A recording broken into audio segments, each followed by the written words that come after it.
আসসালামু আলাইকুম রহমতুল্লাহি ওবরকাতুহু। সম্মানিত দর্শক, ইন্টারনেটে একটি সতর্ক বার্তা ঘুরে বেড়াচ্ছে ফেসবুক এবং অন্যান্য সামাজিক মাধ্যমে। সেটি হলো আগামী ৪৮ ঘন্টার মধ্যে ভয়ঙ্কর কিছু একটা ঘটতে যাচ্ছে।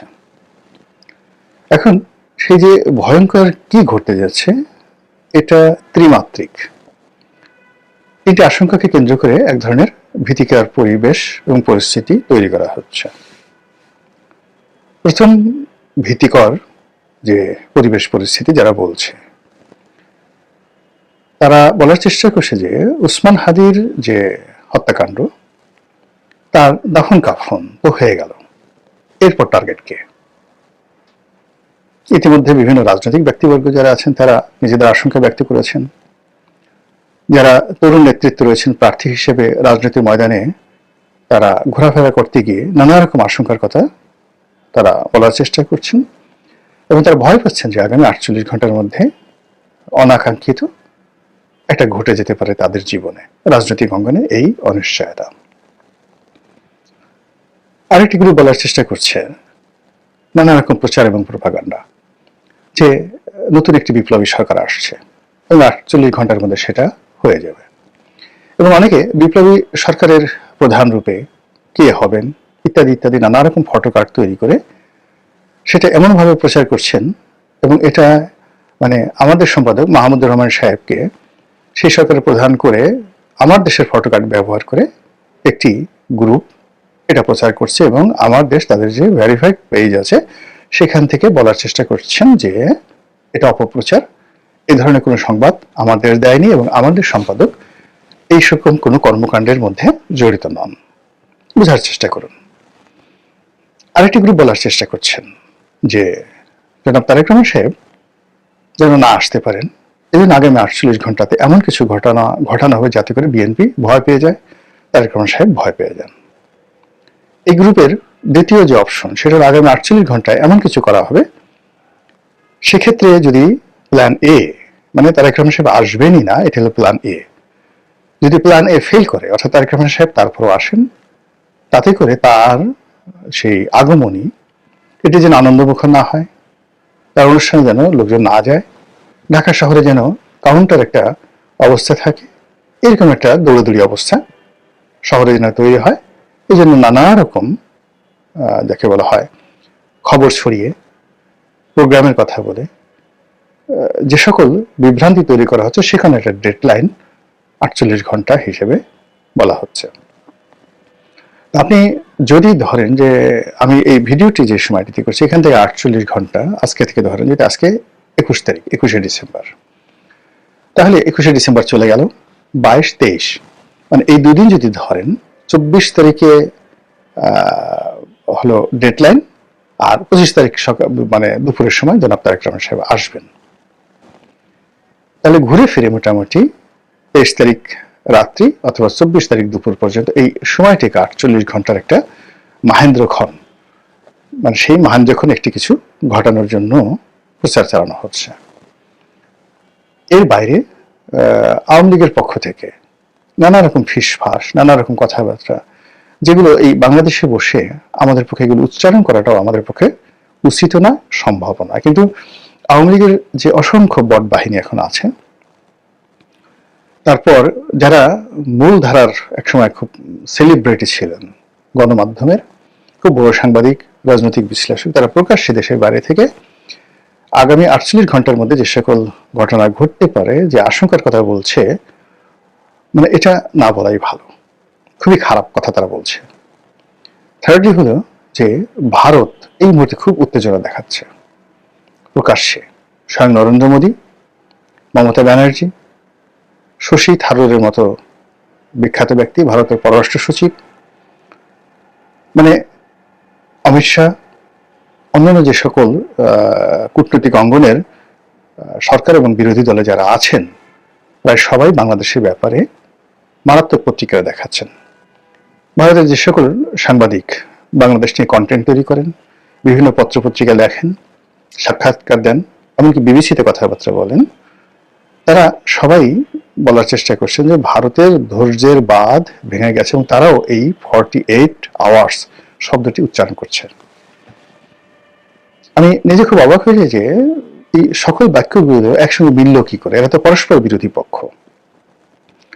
তো কেউ যদি 48 আওয়ার্স বলে, তো অন্যরা রাগ হয়ে বলবে যে না, এখানে 48 আওয়ার্স হবে না, এটা 64 ঘন্টা হবে। আরেকজন বলবে না 24 ঘন্টা, আরেকজন বলবে না 30 ঘন্টা।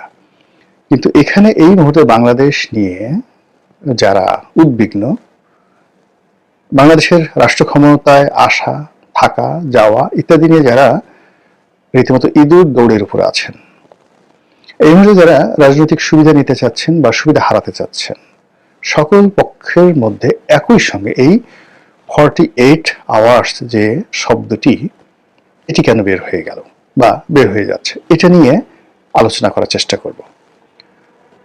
প্রথম, আপনারা যারা নিশ্চিন্ত হতে চান যে কিছুই ঘটবে না, তারা হতে পারেন এই কারণে যে কখনো তারিখ ঘোষণা করে, ডেডলাইন দিয়ে কখনো মারামারি হয়নি, কখনো এরকম একেবারে সময়ক্ষণ মহেন্দ্রক্ষণ বর্ণনা করে পৃথিবীর কোনো দুর্ঘটনা অথবা সুঘটনা ঘটানো যায়নি।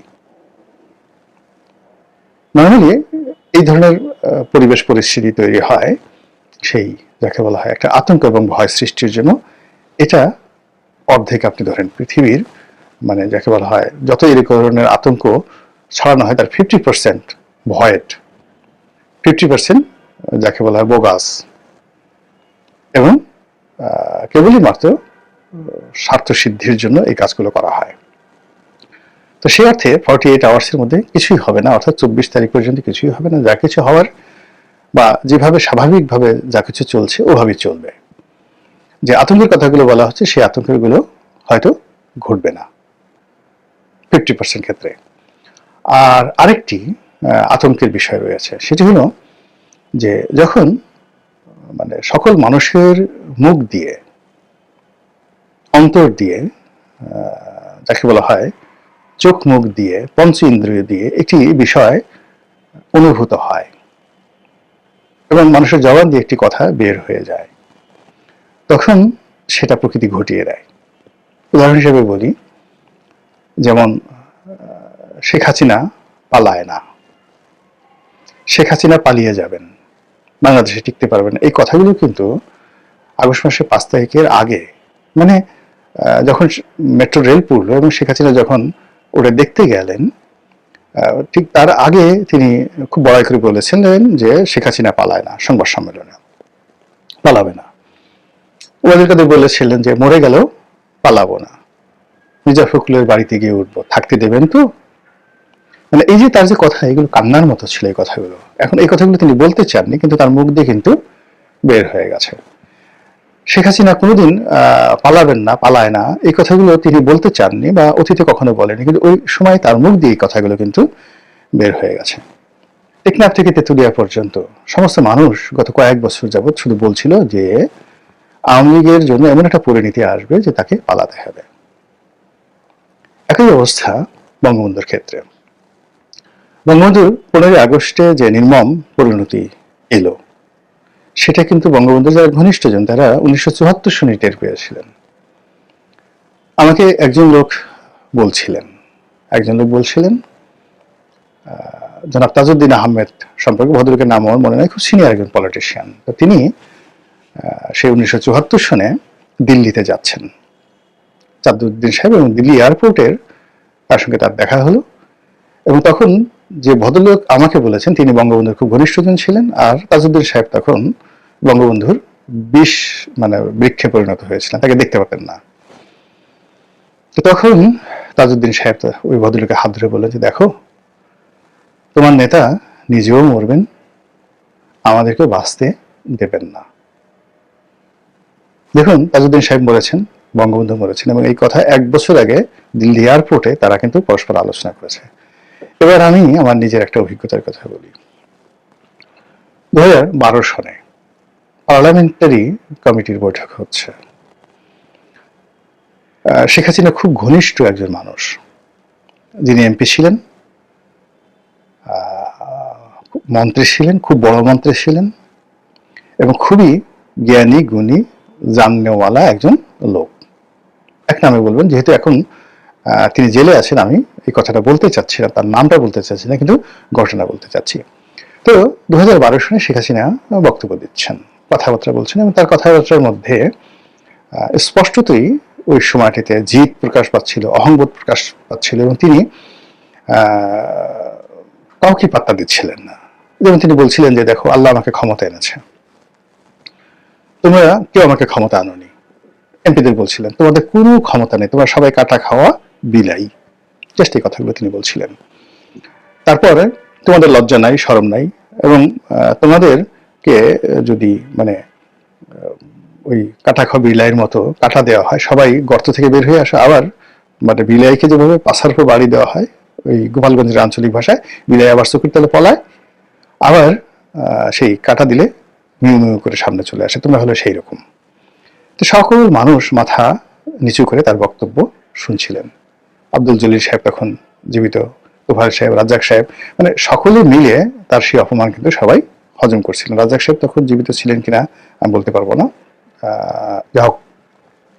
তো সবাই মানে ইনক্লুডিং সাবির হোসেন চৌধুরী সহ সবাই, মানে 111 যারা যাকে বলা হয় কুশীলব ছিলেন, তাদেরকে ইন্ডিকেট করে, প্লাস দলের যারা একেবারে নতুন আসছে, শুধু দলীয় মনোনয়ন নিয়ে জোয়ারে যারা পাশ করে আসেন, সবাইকে উদ্দেশ্য করে তিনি এই কথাগুলো বলছিলেন। তা এখন আমার পাশে যে ভদ্রলোক বসেছিলেন তিনি বললেন যে, দেখো তোমার নেত্রীর, আমি তখন শেখ হাসিনা খুব ঘনিষ্ঠজন ছিলাম, তো বলে দেখো তোমার নেত্রীর কথা শোনো।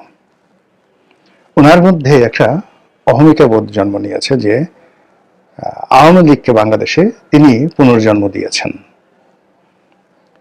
আর উনি এখন যে কর্মগুলো করছেন সেই কর্মের মাধ্যমে তার হাত দিয়ে আওয়ামী লীগের কবর রচিত হবে, এবং তার অবর্তমানে আওয়ামী লীগের হাল ধরার মতো আর শেখ পরিবারে এই দলের মধ্যে কেউ থাকবে না। সেই কাজ তিনি দেখো আজকে এই অনুষ্ঠানে করে যাচ্ছেন। দলীয় নেতা যদি তার নেতাকর্মীদেরকে সম্মান না করে, দলীয় নেতা যদি তার নেতাকর্মীদেরকে অপমান করে, তাদেরকে তাদের মেরুদণ্ড ভেঙে দেয়, তাহলে আর যা হোক দালাল হবে, দাবেদার হবে, টাউট হবে, বাটপার হবে, সবকিছু হবে, কিন্তু দল পরিচালনা করার মতো নেতা থাকবে না এই দলে। 2012 সনে সেই ভদ্রলোকের বক্তব্য। তারপরে তিনি দলের সঙ্গে ছিলেন, মন্ত্রী হয়েছেন, সবকিছু হয়েছেন, এখন আবার জেলে আছেন। এই হলো মানুষের মুখে দিয়ে যে কথাগুলো বের হয় সেই কথার বাস্তব রূপ, আড়ালে আবদালে যে কথা হয় সেই কথার বাস্তব রূপ। এইভাবে আপনি বেগম জিয়ার কথা চিন্তা করেন, তারেক রহমান সাহেবের কথা চিন্তা করেন, তাদের জীবনের যে খারাপ পরিণতিগুলো এসেছিল সেই খারাপ পরিণতিগুলো কিন্তু মানুষের মুখে মুখে ঘুরে ফিরে বেড়াত, এবং তাদের এখন যে সকল দুর্নাম বদনাম আছে রাজনৈতিক অঙ্গনে যাদেরই আছে, এই কথাগুলো কিন্তু সেই আগেই তাদের মুখ দিয়ে বের হয়ে গিয়েছিল।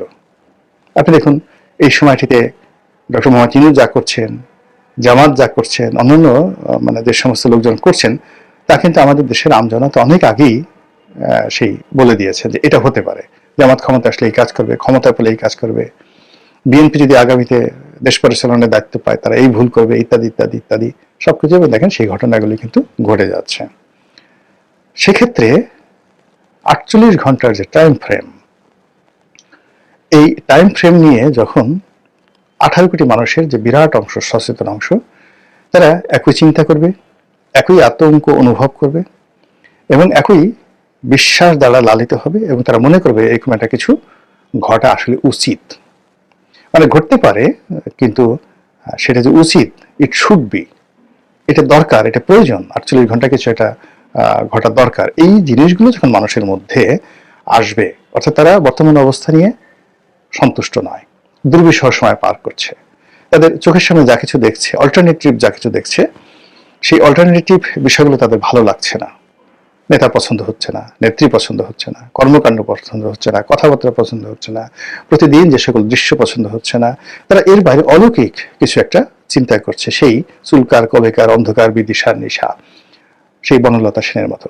যে বনলতা সেনের যিনি কবি, তিনি সারা পৃথিবী ঘুরছেন, সেই বন থেকে বনান্তরে, পাহাড় থেকে সমুদ্রে, সমুদ্র থেকে সেই দারুচিনির দ্বীপে, কিন্তু কোথাও তিনি স্বস্তি পাচ্ছেন না, কোথাও তিনি নিরাপত্তা পাচ্ছেন না।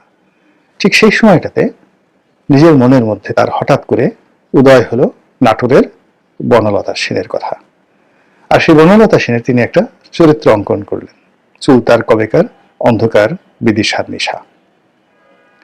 এই হলো মানুষের কল্পনার শক্তি। তো এখন আপনি যদি আপনার আশেপাশের যে কোনো ঘটনা দ্বারা স্বস্তি না পান, কাউকে আপনার ভালো না লাগে, এবং অল্টারনেটিভ যে জিনিসগুলো plan A B C D যা কিছু আসুক না কেন কোনোটার মধ্যে আপনি স্বস্তি শান্তি খুঁজে পাচ্ছেন না, তখনই আপনি অলৌকিক কিছু চিন্তা করেন, নেতিবাচক অথবা ইতিবাচক। অনেক সময় মানুষ বলে যে আমার মরে যাওয়া ভালো, এর সাথে আল্লাহ তুমি আমাকে নিয়ে নাও, আল্লাহ গজব নাজিল হয়ে যায়, বেঁচে থেকে লাভটা কি। এইরকম যখন মানুষের জীবনে মানে আকাঙ্ক্ষা জাগ্রত হয়, জাতিগতভাবে সমাজ পরিবার এই ধরনের অভিশাপগুলোকে যখন তারা আহ্বান করে, তখন ঠিকই এই পৃথিবীতে সেই অভিশাপ কিন্তু ঘটে যায়।